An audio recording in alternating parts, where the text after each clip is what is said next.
Hola Oltubers, vamos a seguir hoy con nuestra colección de vídeos dedicados a la generación de la violencia. Llegamos al tercero. Ya os hemos dicho que esta generación en realidad es una generación un poco traída por los pelos porque no hay demasiados puntos de contacto entre el trabajo de unos y otros directores. Fijaos que para establecer alguna relación con los tres de los que ya hemos hablado, pues utilizamos a Sara Montiel porque trabajó con ellos e incluso se casó con uno que fue Anthony Mann. Los otros son Robert Aldrich y Samuel Fuller. Pero llegamos a otro tipo de cineasta que pertenece a esa generación por sus intenciones, como siempre, analizar la violencia y por otra parte por el tiempo en que hizo su trabajo. Este es un director que empezó siendo guionista. Al final hay montones de cineastas que han llegado a la dirección por diferentes caminos.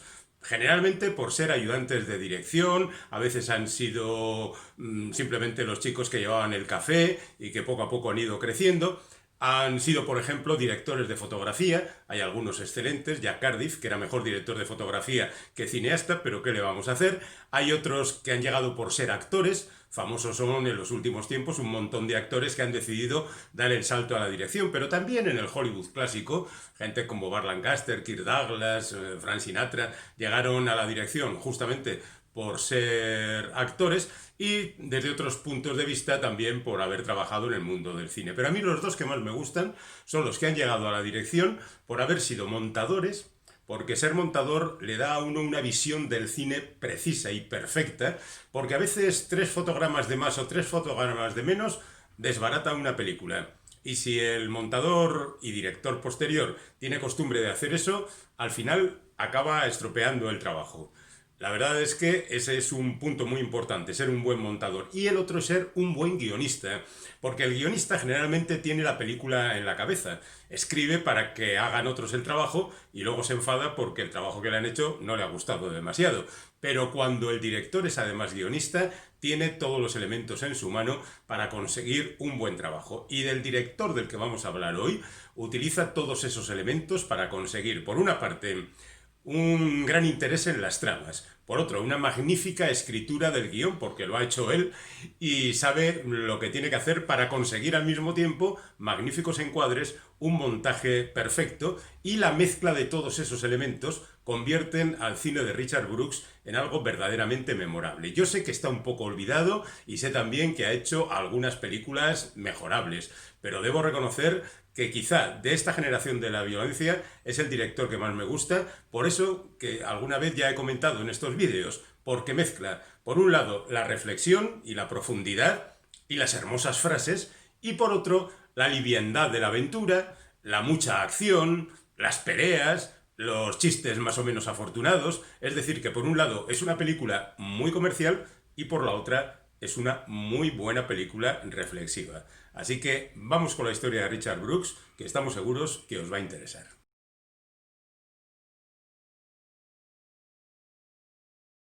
Richard Brooks era hijo de un periodista radiofónico y como tal empezó a trabajar justamente en el periodismo hasta que descubrió que le gustaba más contar hechos inventados sobre historias reales, porque si hay una característica del trabajo de Brooks es que siempre ha rozado con la realidad más inmediata de cada momento y también con la realidad más genérica del último siglo y medio, por poner un ejemplo. Lo dejó y se metió a guionista. Empezó ya tarde, con 30 años. Empezó haciendo guiones para películas de Ryan Reed o de otra gente, thrillers, algún western, poca cosa, hasta que le ficharon, y esto igual no se lo perdonó nunca, para hacer las películas de la reina del Technicolor, que era María Montez, en los años 40, con títulos como La salvaje blanca o La reina de Cobra. Eran películas muy divertidas, de grandes aventuras. Aparecía, por ejemplo, Turcan Bey, que era un jovencito exótico de aquel entonces, y todavía más exótico, un tal Sabu, que había hecho el libro de la selva. Bueno, supongo que no lo ponía mucho en el currículum, pero en cualquier caso hizo este trabajo. Durante la Segunda Guerra Mundial estuvo en el frente también y participó, aún dentro de la milicia, como especialista en rodar lo que estaba ocurriendo. Y hizo un par de documentales. Aquellos documentales no aparecen firmados porque lo hacían diferentes personas y además eran unos documentales de propaganda. Pero bueno, con Los marines en Taranc y Retorno a Guam son unas películas documentales sobre la Segunda Guerra Mundial. A su regreso empieza a trabajar pues con uno de los miembros de la generación de la violencia, con Anthony Mann, y hace, por ejemplo, Mi mejor amigo. Y también trabaja para Robert Siodmak en una de esas películas de aventuras del desierto, con María Montez. Entonces, el bueno de Siodmak, que era otro de esos alemanes que se había ido a Estados Unidos huyendo de los nazis en Europa, le llamó para que le hiciera, le arreglara un poquito un guión que tenía entre manos y que no acababa de convencerle. Estaba basado en un relato de Ernest Hemingway. La película se tituló Forajidos y fue la primera película que protagonizó Burt Lancaster, en compañía en este caso de Ava Gardner. Es una muestra de cine negro muy intenso y que dejó huella en el cine precisamente por eso. Y ahí descubrió Richard Brooks que este era un buen medio para contar historias a través de estas especies de fábulas que se salían un poquito de lo normal. Hizo el guión de una magnífica película carcelaria de Gilles Dassin titulada Fuerza Bruta, que es posiblemente una de las mejores películas de motines carcelarios y de enfrentamientos entre gente que está ya desesperada y que quiere salir adelante como sea. Hizo también el guión de una película donde se denunciaba el antisemitismo, y es una película curiosa, encrucijada de odios, por diferentes motivos. Primero, porque los protagonistas eran tres Roberts: Robert Young, Robert Mitchum y Robert Ryan. Y también fue una de las películas que hizo Edward Dmytryk cuando era un buen director, antes de que le pillara el Comité de Actividades Antiamericanas y le hiciera primero ir a la cárcel y después denunciar a sus compañeros. Bueno, además de todo eso, trabajó con Delmer Daves, trabajó con John Huston en la legendaria Cayo Largo, que es esa película que transcurre prácticamente entera en un hotel con Humphrey Bogart, Edward G. Robinson, Lauren Bacall y un montón de estrellas de la época, una muestra de buen manejo del cine negro. Ya se ve que a nuestro amigo le gusta mucho este género. Y después, pues otras películas como La calle del misterio de John Sturges. Pero justamente entonces tiene posibilidad de acceder a la dirección. Y no empieza con cualquier cosa. La película se titula Crisis, es una película de ambiente médico, pero el protagonista es Cary Grant. Que una gran estrella se atreva a trabajar con un novato, pues no es ninguna novedad en el fondo, porque algunas estrellas de la época ayudaron mucho a los directores que estaban surgiendo entonces. Gente como Henry Fonda en 12 hombres sin piedad, el propio Burt Lancaster con John Frankenheimer, otro de los miembros de la generación de la televisión, y otros entusiastas actores que gracias a su prestigio favorecieron a esta gente. A continuación hizo El milagro del cuadro, con Stuart Granger y George Sanders, que es una película de misterio, quizá no demasiado recordable. Luego también Aviso de tormenta y por fin su cuarta película, que se titula El cuarto poder. El cuarto poder es una película sobre periodistas y la verdad es que refleja bastante bien el ambiente de las redacciones de los años 50. Son unas redacciones pues un poco más divertidas que las de ahora, con gente bohemia, investigadores periodísticos que se la juegan constantemente, y el director del periódico, interpretado por Humphrey Bogart, tiene que recibir las presiones de los de arriba y contentar a los de abajo. Bueno, hay un momento muy emocionante en que después de todos los problemas el bueno de Bogart le da a la linotipia, salen los primeros periódicos y el periodista, que llevamos algunos dentro, pues siempre se emocionan con este tipo de cosas. Siguió haciendo más películas con Bogart, por ejemplo, Campo de batalla, o Hombres de infantería, o La llama y la carne, donde dirigía a Lana Turner. Y llegamos a un momento en que Richard Brooks empieza una parte de su carrera muy importante, aquella en la que adapta historias escritas por gente muy famosa. No todas las películas son buenas, pero el empeño nos parece muy loable. Empezó por Francis Scott Fitzgerald. La película es La última vez que vi París. Es una película que está bien, que es correcta, pero que no te hace desmelenarte en la butaca, ni desmayarte, ni nada. Corrección sin más. Por cierto, la protagonista era Elizabeth Taylor, y aparecía un jovencísimo Roger Moore, que por aquel entonces trabajaba mucho en la televisión, pero todavía estaba empezando su carrera en el cine. Y la siguiente película fue todavía mejor. Entramos en la mejor etapa de Richard Brooks, así que si queréis tomar nota de las películas que recomiendo, yo diría que son todas recomendables las que hizo en esta etapa. En el año 55 hace Semilla de maldad. El año 55 es importante por diferentes motivos, entre ellos el que se hacen varias películas de temática juvenil. Hollywood está preocupado por el rock and roll y por estas cosas que pasan en el mundo de la cultura en Estados Unidos. Los padres blancos se preocupan porque la música que escuchan sus hijos no es conveniente y qué es lo que está ocurriendo en las aulas. Bueno, pues Semilla de Maldad, titulada originalmente La jungla de Pizarra, es una de esas películas, junto con Rebelde sin causa, que resultan un poco un aldabonazo en la conciencia de los padres. Además, para la historia queda el hecho de que es la primera película que acepta un rock and roll en su banda sonora, el Rock Around the Clock, interpretado por Bill Haley and His Comets, que acompaña a la película durante los créditos. Por otra parte, aparece también Sidney Poitier, que durante ese tiempo será un abanderado de los derechos civiles de la gente de color y que aquí interpreta a uno de los estudiantes, primero malo, luego un poquito bueno. El profesor es Glenn Ford, un actor quizá no excesivamente dotado, pero que viene bien a su forma de interpretar naturalista en esta película, y luego por supuesto está el estudiante malo y todos los tópicos, pero yo creo que esta es una película que sociológicamente e históricamente está muy bien, y luego la película se disfruta, lo que decíamos antes, tiene muchas incidencias muy entretenidas, pero al mismo tiempo propone temas importantes. A continuación hace el primero de sus 3 westerns. Este hombre hacía un western cada 10 años.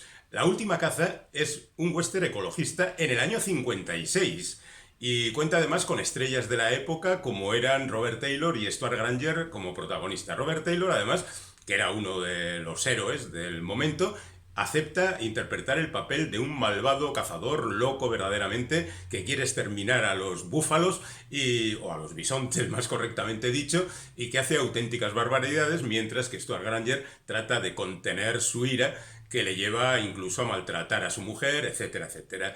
La película está muy bien, quizá no es una obra para derrumbar las taquillas, pero la verdad es que es muy adelantada a la época en la que está rodada. Luego rueda una película con guión de Gore Vidal y Paddy Chayefsky. Estos dos son gente muy importante. Gore Vidal ha sido guionista de montones de películas, entre ellas Ben-Hur, pero al mismo tiempo es alguien que ha hecho una carrera literaria de altísimo voltaje. Novelas verdaderamente muy destacables. Y por otra parte, Paddy Chayefsky, recordad el nombre porque va a ser el que va a impulsar a la generación de la televisión y va a conseguir éxitos verdaderamente apabullantes. Bueno, la verdad es que la película Banquete de boda tampoco es para recordar. Y a continuación hace Sangre sobre la tierra. En aquel entonces las películas ambientadas en África eran todas representativas del colonialismo. Estaban los blancos, que eran los buenos, y estaban los negros, que eran buenos, los que trabajaban para los blancos, pero luego estaba el Mau Mau, que era una gente muy peligrosa. Curiosamente, Sangre sobre la tierra no es que vaya a exculpar al Mau Mau, pero los trata de manera muy diferente como personas y no como estereotipos como el resto de las películas. Vendría a ser el equivalente al tratamiento de los nativos americanos en las películas del oeste. Otra vez está allí Sidney Poitier, que acompaña mucho a Richard Brooks al comienzo de su carrera. Y luego llega otra adaptación, en este caso nada menos que de Dostoyevsky, Los hermanos Karamazov. Es una película muy compleja porque Dostoyevsky es muy complejo, pero gracias a un reparto muy interesante que incluye a Maria Schell y a Yul Brynner, la cosa funciona bastante bien. También Richard Weishart. La verdad es que el reparto es intenso y aunque no es una obra maestra, es una película que un día de estos voy a revisar porque creo que es mejor de lo que la recuerdo. A continuación, otra adaptación, que es La gata sobre el tejado de Zinc, en esta ocasión basada en una obra teatral de Tennessee Williams, ya sabéis, Elizabeth Taylor, Paul Newman, esa especie de relación extraña entre marido y mujer, porque ha muerto el amigo de toda la vida del protagonista. Y bueno, pues el hombre en una clara insinuación de homosexualidad, cosa que en la película nunca queda clara, por supuesto, pues ha decidido retirarse de cualquier actividad sexual. La película fue un éxito absoluto, a pesar de estos recortes y limitaciones, y la verdad es que es muy apreciada. Luego volverá otra vez al universo de Tennessee Williams un poco después, pero en medio hace El fuego y la palabra, o Elmer Gantry, que es el título original. Cuenta aquí con Burt Lancaster haciendo uno de esos papeles que tanto le gustan a Lancaster, donde pueda desmelenarse y hacer un papelón. Está basada en una novela de Sinclair Lewis y la verdad es que cuenta una historia que resumo rápidamente. En tiempos de la depresión, los predicadores se hacían de oro, del poco oro que había, gracias a engañar a la gente. Y el bueno de Lancaster, que es un vividor, se encuentra con una mujer, Jean Simmons, que está arrastrando a grandes multitudes. Y él dice, me voy a aprovechar de esto. Al mismo tiempo, hay un periodista, Arthur Kennedy, que interviene un poco como narrador, la parte neutral de toda esta historia. Y la película es fantástica, magníficamente contada y con esos momentos de intensidad absoluta cuando, por ejemplo, se llega a los discursos religiosos y a la mostración de que todo eso era una auténtica mentira. ¿O no? Bueno, en cualquier caso, dejamos la opinión a nuestros espectadores. Después de eso, hace la nueva adaptación de Tennessee Williams, en este caso Dulce Pájaro de Juventud, con Paul Newman otra vez, y contando la historia de ese individuo que vuelve a su pueblo, de donde salió de mala manera, para encontrarse con que las cosas no han cambiado demasiado, el cacique sigue haciendo cacicadas, su antigua novia todavía sigue enamorada de él, y la señora que le acompaña, que es una estrella de Hollywood, pues le deja expuesto a todos los peligros. Y llegamos con eso a otra de las adaptaciones históricas, como es Lord Jim, en este caso una adaptación de Joseph Conrad, una película muy compleja sobre una historia muy complicada, porque viene a contar lo que le ocurre a un tipo atormentado porque se ha comportado de manera cobarde en el mar, y eso le llevará a las locuras más extremas. Ocurre como algunas películas en la cabeza del protagonista, y eso siempre es muy difícil de contar. El reparto, magnífico, Peter O'Toole hace de Lord Jim, pero luego tenemos a gente como Eli Wallach, o James Mason, o Kurt Jürgens, etcétera, etcétera. Y llegamos a la película que ejemplifica todo eso que decía yo, una película muy entretenida, repleta de grandes momentos, y por otra parte una película muy reflexiva. Es el segundo western de Richard Brooks. Se titula Los Profesionales y adapta una novelita de Frank O'Rourke, en este caso no hay grandes nombres en la adaptación, que cuenta una historia muy sencilla. Al cacique de un pueblo cercano a la frontera le han raptado a la mujer, y entonces él contrata a 4 especialistas para que vayan a rescatarla. Por supuesto, no todo será tal y como se cuenta, pero a lo largo de ese recorrido se van soltando frases verdaderamente memorables sobre la vida, sobre cómo es la gente. Por ejemplo, le pregunta Woody, el protagonista del Sargento Negro, le pregunta a Burt Lancaster por qué maneja la dinamita. Y él le dice, Burt Lancaster le dice que, bueno, él nació con un gran interés en crear, pero no sabe escribir, no sabe componer música, no sabe pintar, así que maneja la dinamita, porque la dinamita cambia la forma de las cosas. Efectivamente, cambia el mundo, de mala manera, pero lo cambia, ¿no? Y hay otro momento en que Lancaster dice también, siempre ha habido una revolución, la misma desde siempre, la de los buenos contra los malos. La pregunta es, ¿quiénes son los buenos? O hay una conversación entre Jack Palance y Burt Lancaster acerca del significado de las cosas y de los políticos, por cierto. Cuando Jack Palance le dice, ¿qué opinas de la lucha armada, por decirlo de alguna manera? Lancaster le contesta, todos sabemos qué es lo que ocurre después de la revolución. Las pistolas se callan, se recogen los muertos y los políticos entran en acción, y todo da como resultado una causa perdida. O el mismo Palance, que hace una reflexión diciendo, luchamos porque tenemos fe, nos vamos porque nos desengañamos, pero volvemos porque nos sentimos perdidos, y morimos porque es inevitable. Bueno, frases de esas aparecen a lo largo de la película, en medio de tiroteos, persecuciones, explosiones y todo lo que conlleva un buen western. Y luego inmediatamente nos vamos con la super película de Richard Brooks, ahora mismo. Esta película capital en la historia de Richard Brooks, y yo diría de la historia del cine, es A Sangre Fría, la adaptación de la famosa novela reportaje de Truman Capote. La historia es bien conocida. 2 individuos, casi por casualidad, entran en una granja y por diferentes motivos acaban asesinando a toda la familia. Son detenidos y son encerrados y son juzgados. Y por supuesto acabaron condenados. En medio se mete el bueno de Truman Capote en la realidad y decidió hablar con los condenados.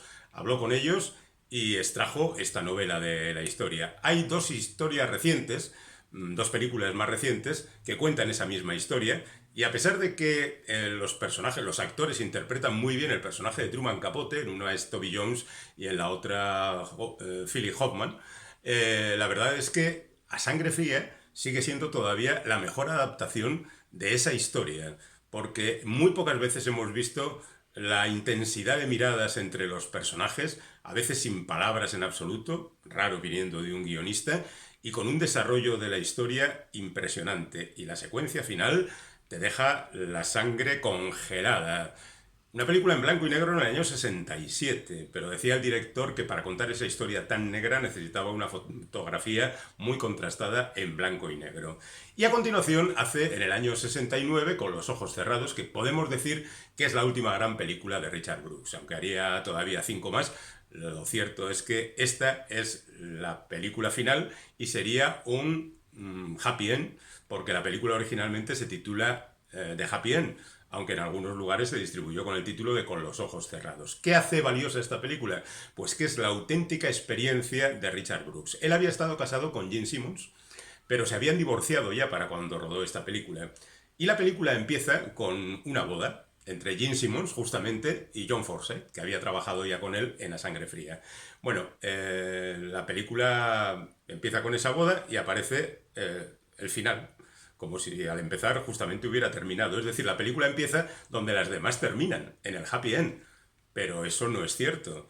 La vida sigue y la vida se va a complicar mucho. Y de las propias experiencias del matrimonio va saliendo una película absolutamente naturalista acerca de cómo se desarrollan las relaciones de los miembros de un matrimonio, cómo las injerencias externas van afectándoles, cómo las diferentes peculiaridades de trabajo y de vida van mermando su relación y cómo al final acaban separados. Simplemente eso, la vida tal y como es, sin mayores efectos especiales ni nada por el estilo. Una obra maestra de las varias que hemos mencionado al hablar de Richard Brooks. Le sigue Dólares, que es un thriller con Warren Beatty mejorable.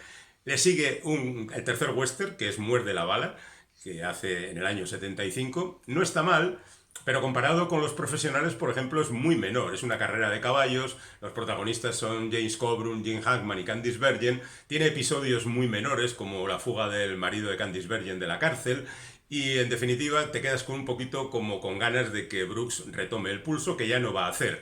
Quizá un poquito lo retoma en Buscando al señor Goodbar, una película protagonizada por Diane Keaton, en la que también aparece un primerizo Richard Gere, donde una mujer va buscando lo que dice el título, a Mr. Goodbar, buen bar, recorre todos los garitos del mundo, todos los lugares de perdición, y ella misma acaba malbaratada por la vida que lleva.